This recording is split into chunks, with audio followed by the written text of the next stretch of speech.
Dagestanlık konaklar bugün tam sızıp kadam taştagan.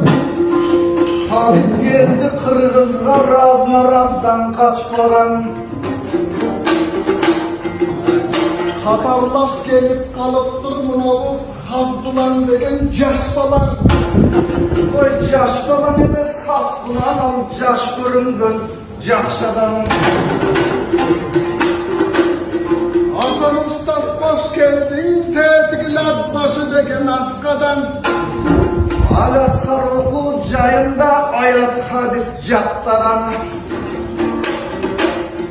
Monoğlu Baybek Baykenes bugün konuklarını başlagan.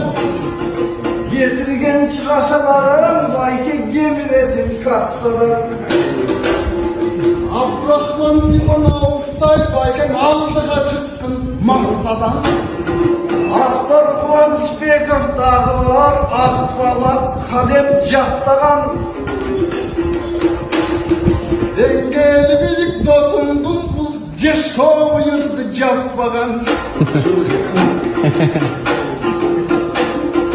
Tavına gelsen Abdülkay kaybolur geldi başkadan. Jolbors bolup jürgüle, joldoş bolup jürgüle.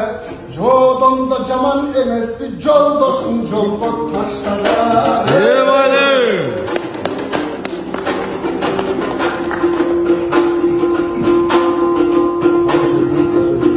Avrupa Jalavat, Kastela Habib Daragoy.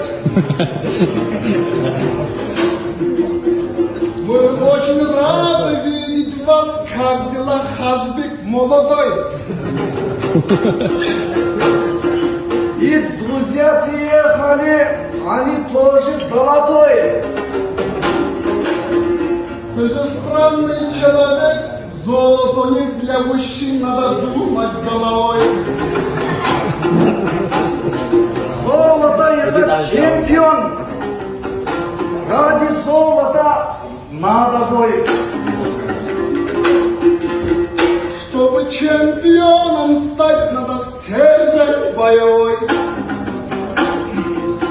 Habib, ты раз на раз вышел с Конором, он был очень деловой. Ты же, Хабиб, показал, что не только Конора, надо своему нравству делать болевой. Ринг это не главное, главная вера твои, вера мой. Все прекрасно знают.